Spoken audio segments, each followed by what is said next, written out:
And for the quarter. Little guys made all the difference. Arizona took on Seattle, and Jake the Snake was not having a whole lot of luck with the birds. He was intercepted by Willie Williams, and Willie, number 27, took it back 27 yards for a touchdown. That made it 10-0 to Seattle. Cortez Kennedy, he's going to hurt somebody celebrating like that. And Jake was holding on to the ball and getting sacked. He was running with the ball and getting sacked. He was throwing interceptions. It's been 2 tough weeks in a row for him. Nobody's started 2 years in a row at quarterback for Arizona since Steve Berline, and the rate he's going, Jake's not going to become the second guy. Warren Moon, meanwhile, who says 41 is too old. That one to Joey Galloway for a touchdown was the icing on the cake for the Seahawks, who had an easy time of it. Moon with nice stats. Ricky Waters over 100 yards rushing. The 3 ints, the big thing for Jake the Snake Plummer. We said last week Barry Sanders would be a lot happier running at home on the turf. Well, watch how happy this is. Let's turn around, find a hole, and Barry's long gone. That was Barry's second touchdown run of the game. The first one 1 yard, that one 67 yards. Last week, Barry Sanders would be a lot happier running at home on the turf. Well, watch how happy this is. Let's turn around, find a hole, and Barry's long gone. That was Barry's second touchdown run of the game. The first one 1 yard, that one 67 yards, and that got Detroit back in the game. Damon Gibson, meanwhile, for Cincinnati, decided it was time to do a little fancy footwork of his own. He turns the corner. Damon goes 65 yards for the touchdown. That gave Cincinnati the lead. Detroit got one back, though, as Barry Sanders went in for his third touchdown on the ground. Then it was time for Scott Mitchell to decide, well, we don't really want to win. Let's throw this one away. Intercepted.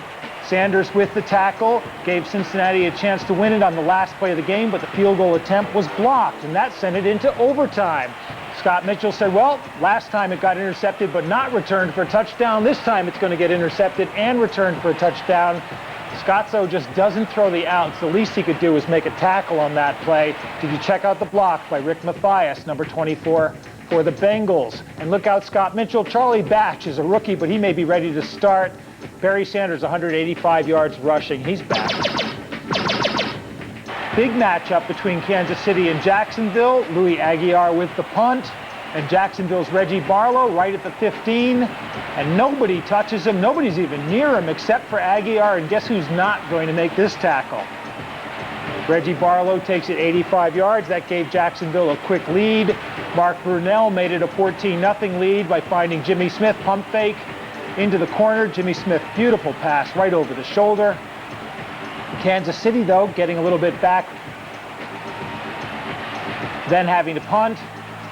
And Jacksonville, again, Louis Aguiar can't make the tackle. He made a better effort this time, at least got in the way. Rich Gannon was at quarterback for the Chiefs.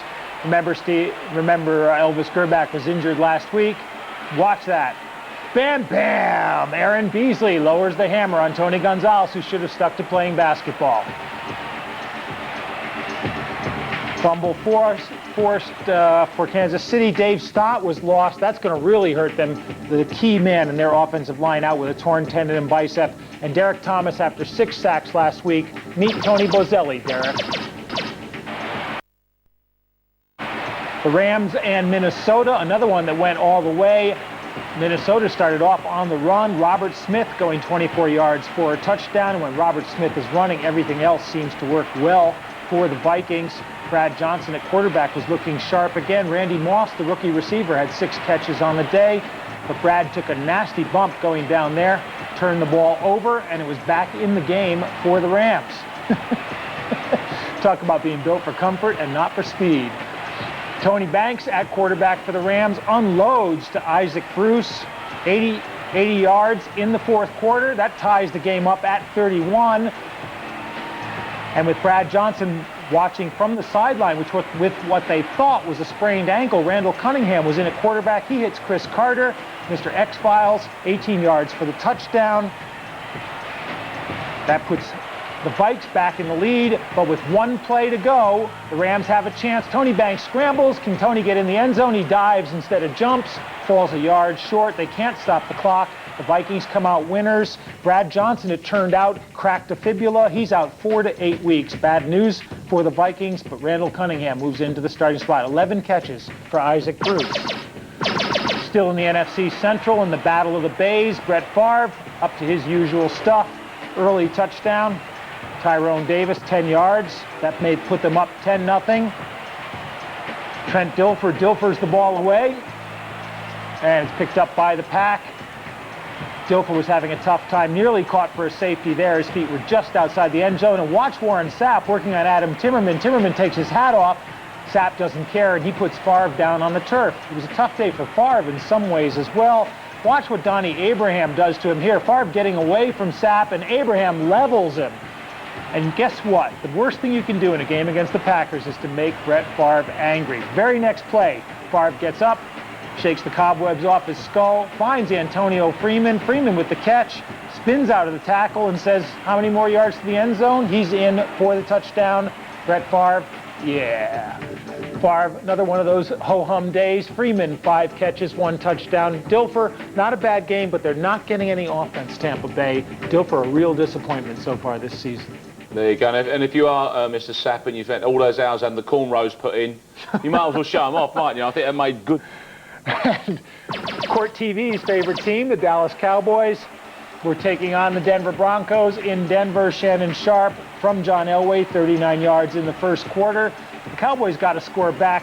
Ernie Mills on 36 yards from Troy Aikman, but then Terrell Davis decided to do a few wind sprints. Nobody on the Cowboys was going to get in his way. Terrell goes 63 yards to make it 14-7 with 10 minutes gone in the fourth quarter. And then just a minute later, the Broncos get the ball back, and Terrell's at it again. Watch this, nobody even touches him. Two runs in a row. Now, the good news for the Cowboys was in the last 3 quarters, they held Terrell to 53 yards rushing. The bad news was in the first quarter, he had 138 yards and 2 touchdowns, and that was pretty much all she wrote. Except, if you're the Cowboys, the bad news continued. Troy Aikman on the scramble. That fast Denver defense, 2 guys catch him as he goes down. Aikman broke his clavicle. He's out for 4 to 8 weeks as well. Terrell Davis, 191 yards rushing. Ed McCaffrey had a big game. Jason Garrett, the former world leaguer, he's the new quarterback for Dallas. Now the big surprise of the season, the New Orleans Saints. Now last week when Billy Joe Hobart jumped off the Tallahatchie Bridge, Danny Werfel is their new quarterback, and Werfel was not as Werfel as I thought he would be. He actually had a pretty good game. Ray Zeller's the fullback, boom, and he's in for the score. And Carolina still no offense. Kerry Collins trying to scramble. He fumbles the ball away. That was their last chance. 19-14. The Saints 2-0 on the season. How surprised are you about that? Fred Lane in good running for Mushin Muhammad with 9 catches for Carolina. Atlanta and Philadelphia. The best thing that can happen if you're Dan Reeves is a game with the Eagles. Bobby Hoying again in trouble all over the field. Manages to get the ball away to Deuce Staley, who gets the first touchdown of the game for the Eagles. But Chris Chandler is in great form. He hits Brian Kozlowski as tight end with 1 touchdown pass. Here's another one that sets up Jamal Anderson for a 1-yard run for another touchdown. And Hoying spending most of the day looking at the roof of the Georgia Dome. Bobby Hoying, no touchdowns, no interceptions, and a lot of bangs on the ground. Chandler, no concussions. The good news for him. And the Giants travel to Oakland. Oakland's big 3 were in good form. Napoleon Kaufman, first play of the game from the 20. And it doesn't matter if you kick the kickoff out of the end zone if Napoleon's going to do this on the first play. 80 yards for the touchdown. Danny Cannell had the Giants back in with the touchdown to Ike Hilliard. Then he hit another one to Chris Callaway, 20 yards for the score. But Jeff George hit Tim Brown for a touchdown, and then Eric Brown sacked Cannell on 1 play, took an interception on the very next play, and the Oakland won 20-17. Tim Brown, Napoleon Kaufman, Jeff George, the big 3 for the Oakland Raiders.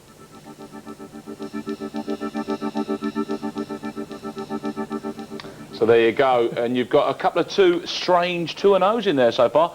The Saints, of course, there was a full weekend of action for you. Mike's going to round it off now. Let's get to the last 4 games that were played on Sunday, starting with the Baltimore Ravens and the New York Jets. Remember, the Jets gave San Francisco all kinds of problems last week with the passing attack, but it was the Ravens who got going. Eric Zier in relief of Jim Harbaugh for the 2nd straight week. Zier had a good game. You saw him hitting Eric Green with the pass there. Foley didn't have a good game. Rod Woodson with 2 interceptions. That one for a touchdown. 3 interceptions all told for Foley. Big news for the Jets is not much running out of Curtis Martin. Big news for the Ravens, Eric Zier is doing the business. How bad are the Chicago Bears? Gale Sayers said this week that they were 3 players away from being 3 players away. But you wouldn't know it when Eric Kramer started out the game by hitting Bobby Ingram with a 54-yard touchdown. However, for Pittsburgh, the bus was back on track. Jerome Bettis had a big game. This was his big run of the game, and it set up his own 1-yard touchdown. Bettis wound up with 131 yards on the ground.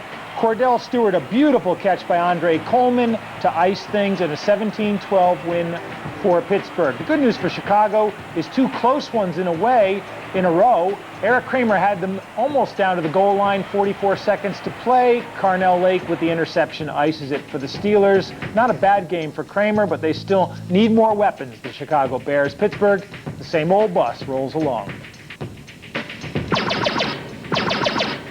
Another one of the surprising teams in the first 2 weeks is San Diego, and Jeff Fisher of Houston doesn't like that very much. He had Craig Henrich throw the fake punt. Mark Webster can throw harder than that. And then it was time for Steve Air McNair to go back on the job. He hit the touchdown pass to Frank Wycheck, 15 yards for a touchdown. The Oilers were back in business, but not for long. Ryan Leaf on the scramble. Now remember, this guy's 6'5" and weighs about 250 pounds. Gets stopped just short of the goal line, but Natron Means, the Natron bomb, he weighs about 250 pounds as well, but he's not 6'5", but Natron takes it in, and San Diego escapes with a 13-7 win over Tennessee. Not a bad game for Leaf, kept it in control, no interceptions, that's the big thing. Frank Wycheck with 7 catches, Eddie George only 11 yards on the ground. Now, Leafs counterpart over in Indianapolis, Peyton Manning, ran into the New England Patriots, and the Patriots have owned the Colts for the last few seasons.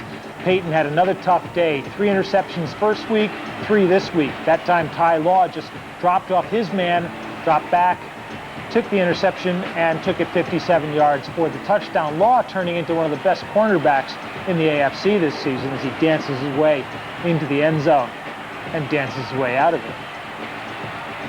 Manning under pressure from Willie McGinnis throws one up, but that one gets caught and turned around. Nice move there, but Manning tries to go back the same way with the pump fake. He doesn't see Law sitting back in the deep zone.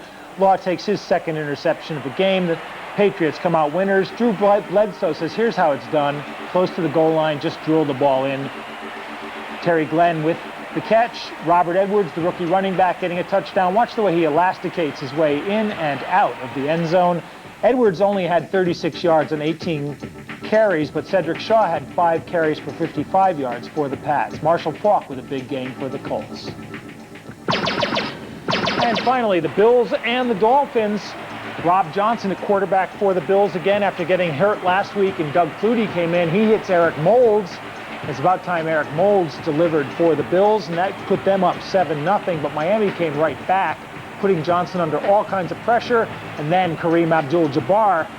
Last week he had a big game running. This week he had a pretty good game as well. Marino was throwing, and Johnson was getting sack after sack.